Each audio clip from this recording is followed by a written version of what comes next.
New சப்ஸ்கிரைபர்ஸ்க்கு hi, welcome to எங்களின் பிருந்தாவனம். இன்னைக்கு நம்ம புது வீட்டுக்கு தான் வந்திருக்கோம். லாஸ்ட் வீடியோவோட கண்டினியூட்டி தான் இது. ஸோ இன்னைக்கு என்ன அப்டேட்னு பார்க்கறதுக்கு முன்னாடி நம்ம சேனல் இப்போ தான் ஃபர்ஸ்ட் டைம் பார்க்குறீங்க அப்படின்னா மறக்காம இப்போவே நம்ம சேனலுக்கு சப்ஸ்கிரைப் பண்ணிட்டு பக்கத்தில் இருக்க பெல் ஐக்கானையும் கிளிக் பண்ணி வச்சுக்கோங்க. நிறைய ஹோம் டூர் வீடியோஸ் பிடிக்குன்றவங்க மறக்காம சப்ஸ்கிரைப் பண்ணிடுங்க. லாஸ்ட் வீடியோவில் நம்ம வீட்டுக்கு என்னென்ன அப்டேட்ஸ் எல்லாம் சொல்லியிருந்தோம் அப்படின்றத பார்க்காதவங்க நான் மேலே லிங்க் தரேன், இப்போவே செக் பண்ணி பாருங்க. ஏன்னா நம்மளோட ஹோம் சீரியஸ் எல்லாமே அடுத்தடுத்து அதோட கண்டினியூட்டியாக தான் அப்டேட் பண்ணிட்டு வந்துட்டு இருக்கோம். ஸோ அதை பார்க்காம இதை பார்த்தீங்கன்னா புரியாது. இன்னைக்கு என்ன அப்டேட் அப்படின்னா, நம்ம வந்துட்டு லாஸ்ட் வீடியோவில் நம்மளோட கிரவுண்ட் ஃப்ளோருக்கு மெயின் காங்கிரீட் போட்டு க்யூரிங்கில் வச்சிருக்கிறதா வந்து காட்டியிருந்தோம் இல்லையா. 17 to 20 days கிராஸ் பண்ணும்போது காமிச்சிருந்தோம்.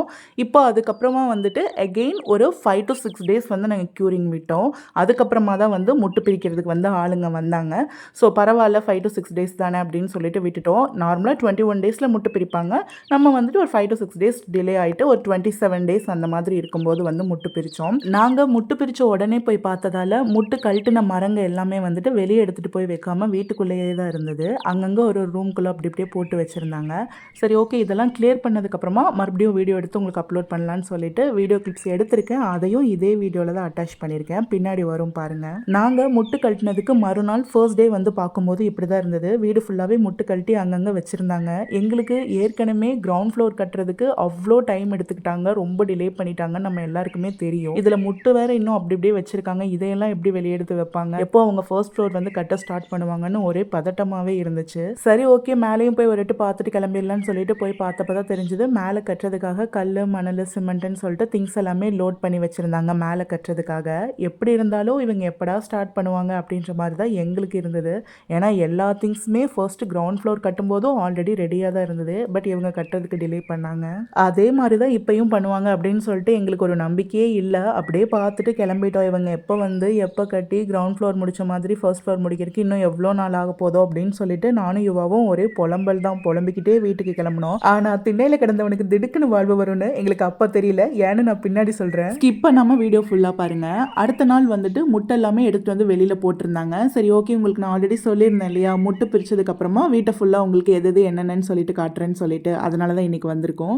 இன்னைக்கு நம்ம வீட்டோட கன்ஸ்ட்ரக்ஷன் ஹோம் டூர் பார்த்தலாமா? So welcome to our construction home tour. இதுதான் வந்து என்ட்ரன்ஸ். வீட்டுக்குள்ளே என்ட்ரான உடனே லெஃப்டில் இருக்கிறது வந்துட்டு கிச்சன். என்னடா அது கிச்சன் இவ்வளோ பெருசாக இருக்குது அப்படின்னு யோசிக்காதீங்க. நம்ம லைஃப்பில் பாதி வாழ்க்கையை நம்ம செலவழிக்க போகிறதே வந்துட்டு கிச்சனுக்குள்ளே தான். அது மட்டும் இல்லாமல் நம்மளுக்கு பிடிச்ச சாப்பாடையும் நம்மளுக்கு பிடிச்சவங்களுக்கு பிடிச்ச சாப்பாட்டையும் மன நிறைவோட சந்தோஷமாக சமைச்சு கொடுக்கறதுக்கு நம்மளுக்கு கிச்சனில் சாக்ரிஃபைஸ் இருக்கக்கூடாது இல்லையா. ஸோ அதனால நம்மளுக்கு கம்ஃபர்டபுளாக இருக்கிற மாதிரி இருக்கணும்னு சொல்லி பிளான் பண்ணி கட்டியிருக்கோம். அப்புறம் என்னப்பா செவரெல்லாம் பாதி பாதியாக இருக்குன்னு சொல்லிட்டு யோசிக்காதீங்க. இனி அடுத்தடுத்து வரப்போகிற வீடியோவில் அந்த இடத்துல என்ன வரப்போகுது, எதனால் அப்படி பாதியோட நிறுத்தியிருக்கோம் அப்படின்றது எல்லாத்தையுமே உங்களுக்கு நான் ஃபியூச்சர் வீடியோஸில் அப்டேட் பண்ணுறேன். கிச்சன்லேருந்து அப்படியே ரைட் சைட் டர்ன் பண்ணோம் அப்படின்னா ஒரு பெட்ரூம் இருக்கும். அந்த பெட்ரூம்க்கும் கிச்சனுக்கும் சென்டராக இருக்கிறது தான் லிவிங் ஏரியா. இந்த லிவிங் ஏரியாவும் அதே மாதிரி தான். இருக்கிற இடத்துல எவ்வளோ பெருசாக வந்துட்டு நம்ம லிவிங் ஹாலுக்கு ஸ்பேஸ் கொடுக்க முடியுமோ அவ்வளோ பெருசாக நம்ம கொடுத்துருக்கோம். லிவிங் ஏரியாலேருந்து அப்படியே ரைட் சைட், அதாவது வீட்டுக்குள்ளே என்ட்ரானோடனே ஒரு ரைட் சைடில் வந்துட்டு ஒரு பெட்ரூம் கொடுத்துருக்கோம். இந்த பெட்ரூம் வந்துட்டு மாஸ்டர் பெட்ரூம் கிடையாது. மாஸ்டர் பெட்ரூம் சைஸ் விட கொஞ்சம் சின்னது தான். நம்ம கிரவுண்ட் ஃப்ளோர்ல இந்த ஒரே ஒரு பெட்ரூம் மட்டும் தான் பிளான் பண்ணியிருக்கோம். இதுவும் வந்து கெஸ்ட் ரூம் தான். மேலே லாஃப்ட் கொடுத்துருக்கோம் திங்ஸ் ஏதாவது ஸ்டோர் பண்ணிக்கிறதுக்காக. அண்ட் இந்த பெட்ரூம்ல வந்துட்டு அட்டாச்டு ரெஸ்ட் ரூம் கொடுத்துருக்கோம். இது வந்து வெஸ்டர்ன் டைப்ல. அண்ட் பக்கத்தில் இருக்கிற இன்னொரு ரூம் வந்து எதுக்கு அப்படின்னா, நீங்க எல்லாரும் ட்ரெஸ்ஸிங் ரூம் தானே நினைப்பீங்க. ஆனால் அது ட்ரெஸ்ஸிங் ரூம் கிடையாது. நம்ம வந்து வாஷிங் மிஷின் கொடுக்கறதுக்காக வந்து அந்த ரூம் கொடுத்துருக்கோம். நம்ம உள்ளே வந்துட்டு வாஷிங் மிஷின் வச்சுக்கிறதுக்காக. இவ்வளோதான் நம்ம கிரவுண்ட் ஃப்ளோர்ல வந்து பிளான் பண்ணியிருக்கோம். இன்னும் இன்டீரியர்ல நிறைய ஒர்க் பண்ண வேண்டியது இருக்கு. எல்லாத்தையுமே சொல்லிட்டா நல்லா இருக்காது இல்லையா, பார்க்கும்போது தானே நல்லா இருக்கும். அண்ட் நான் உங்ககிட்ட எங்களுக்கு ஒரு சர்ப்ரைஸான விஷயம் நடந்துச்சுன்னு சொன்னேன் இல்லையா, அது என்னன்னு ரிவீல் பண்றதுக்கான நேரம் வந்தாச்சு.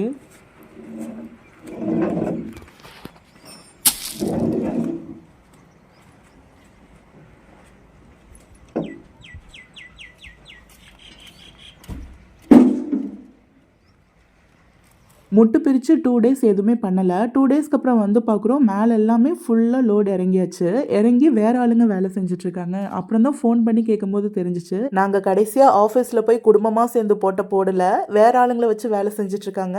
இன்ஜினியர் அவரே தான், பட் வேலை செய்கிற ஆளுங்களை மட்டும்தான் மாற்றிருக்காங்க. உண்மையை சொல்லப்போனால் எங்களுக்கு அதுக்கப்புறமா தான் நாங்கள் வீடு கட்டிகிட்ருக்கோம் அப்படின்ற ஃபீலே வந்தது. வேலையும் சுத்தமான வேலையாக இருந்தது, அதே நேரத்தில் வேகமாகவும் வேலை போயிட்டு இருந்தது. எவ்வளோக்கு எவ்வளோ நாங்கள் ஹாப்பியாக வீடு கட்ட ஸ்டார்ட் பண்ணமோ அவ்வளோக்கு அவ்வளோ நாங்கள் சிரிக்கிறதையே நிறுத்திட்டோம். அந்த அளவுக்கு வீடு வந்து டிலேவா போயிட்டு இருந்துச்சு. இவங்க வேலை செய்யறதுக்கு ஸ்டார்ட் பண்ணதுக்கு அப்புறமா தான் யுவா என் முகத்துல திரும்ப அந்த சந்தோஷத்தையே பார்த்தாரு. இந்த 6 to 7 மந்த்ஸ்ல புது வீட்டுக்கு வந்துட்டு நாங்க திரும்பி போகும்போதெல்லாம் ஒரு நாள் கூட மனநிறைவோட நிம்மதியா நாங்க போனதே கிடையாது. ஆனா இப்போ இவ்ளோ பெரிய சந்தோஷத்தை எங்களுக்கு கொடுத்த இந்த ஒர்க்கர்ஸ்க்கு எங்களால என்னெல்லாம் முடியுமோ எல்லாத்தையும் இல்லைங்காம செய்யணும்னு எனக்கும் யுவாக்கும் மனசுக்குள்ள வந்து தோணிருச்சு. வீடு அப்படின்றத ஒரு பில்டிங்கை மட்டும் பாக்குறவங்க நிறைய பேர் இருக்கலாம். ஆனா அதையே வந்து லைஃப்ல ஒரு பெரிய லட்சியமாவும் இலக்காவும் வச்சிருக்கவங்களுக்கு அது ரொம்ப எமோஷனல் ஆனது. அந்த மாதிரி தான் எனக்கும் யுவாக்கும் இந்த வீடுங்கிறது. என்னடா இந்த வீட்டுக்கு போய் இவ்வளோ தூரம் நான் பேசிட்டு இருக்கேன்னு நீங்க யோசிக்கலாம். ஆனா அவ்வளோ கஷ்டங்களை அனுபவிச்சவங்களுக்கு மட்டும்தான் இந்த வீட்டை எவ்வளோ பெருசா நினைக்க முடியும் அப்படின்றது தெரியும். இப்போ இவங்க கட்டுறதுக்கு ஸ்டார்ட் பண்ணி வெறும் 2 நாள் தான் ஆகுது. ஆனா அதுக்குள்ள எவ்வளோ ஒர்க் இவங்க பண்ணிருக்காங்கன்னு பாருங்க. இதே முன்னாடி வேலை செஞ்சிருந்தவங்க செஞ்சுட்டு இருந்தாங்கன்னா இன்னும் மேல லோட் கூட ஏத்தி இருந்திருக்க மாட்டாங்க. நான் 100% சொல்லுவேன். அதுக்கப்புறம் இவங்க வந்துட்டு தண்ணி விடுறதுக்கு டியூப் வாங்கி கொடுக்க சொன்னாங்க. நம்ம வீட்டில் ஆல்ரெடி பெருசா ஒரு டியூப் வந்து கன்ஸ்ட்ரக்ஷன் ஸ்டார்ட் பண்ணும்போதே வாங்கி கொடுத்துருந்தோம். அதுல தான் முன்னாடி வந்து தண்ணி விட்டுட்டு இருந்தோம். பழைய வீடியோல பாத்தீங்கன்னா உங்களுக்கு தெரியும். ஆனா முன்னாடி வேலை பார்த்தவங்க அந்த டியூபை கூட பத்திரமா வச்சுக்கல. அப்படி இப்படின்னு இழுத்து டியூபை ஃபுல்லா அங்கங்கன்னு ஓட்டையாக்கி வச்சுட்டாங்க. இப்போ மேல வீடு கட்டும்போது தண்ணி டியூப்ல மேல ஏறவே மாட்டேங்குது. அதனால இவங்க புதுசா ஒரு டியூப் வாங்கி தர சொன்னாங்க. சரின்னு அவங்க கேட்ட மறுநாளே டியூப் வாங்கிட்டு வந்து கொடுத்துட்டோம். இப்போ பாருங்க இவங்க கட்டுறதுக்கு ஸ்டார்ட் பண்ணி வெறும் 4 நாள் தான் ஆகுது. எவ்வளவு ஒர்க் பண்ணிருக்காங்க பாருங்க. நாம அப்படி அவங்க கிட்ட என்னதாங்க எதிர்பார்க்க போறோம்? வாங்குற சம்பளத்துக்கு கொஞ்சமாவது வேலை செய்ய சொல்ல போறோம், அவ்வளவுதானே. இப்போ எங்களுக்கு எந்த பிரச்சனையும் இல்லை. நாங்க டெய்லியும் எந்த நேரத்துல வந்து பார்த்தாலும் இவங்க பாட்டுக்கு பேசாம வேலை செஞ்சுட்டு இருக்காங்க. ஸோ இப்பதான் எங்களுக்கு ரிலாக்ஸா இருக்கு. ஆனா அவ்வளோ சீக்கிரம் எங்களோட இந்த பிரச்சனை தீர்ந்துட்டா கடவுளால நிம்மதியா இருந்துட முடியுமா? எங்களை இன்னும் நிறைய சோதிச்சு தானே இந்த வீட்டை எங்க கையில கொடுக்க முடியும். அதனாலதான் பெரிய ஆப்பா வச்சிருக்காரு. அது என்னன்ட்டு நான் அடுத்த வீடியோல அப்டேட் பண்றேன். இந்த மாதிரி ஹோம் சம்பந்தப்பட்ட அப்டேட்ஸ் எல்லாமே உங்களுக்கு பார்க்க பிடிக்கும் அப்படின்னா இந்த வீடியோக்கு மறந்துடாம ஒரு லைக் போட்டுட்டு நம்ம சேனலை சப்ஸ்கிரைப் பண்ணி பக்கத்தில் இருக்க பெல் ஐக்கானை கிளிக் பண்ணி வச்சுக்கோங்க. இதுக்கப்புறம் இன்னும் என்னென்னலாம் கூத்து பண்ணி வச்சிருக்காங்க அப்படின்றது எல்லாத்தையுமே நெக்ஸ்ட் வீடியோல சொல்றேன். நெக்ஸ்ட் வீடியோல பார்க்கலாமா?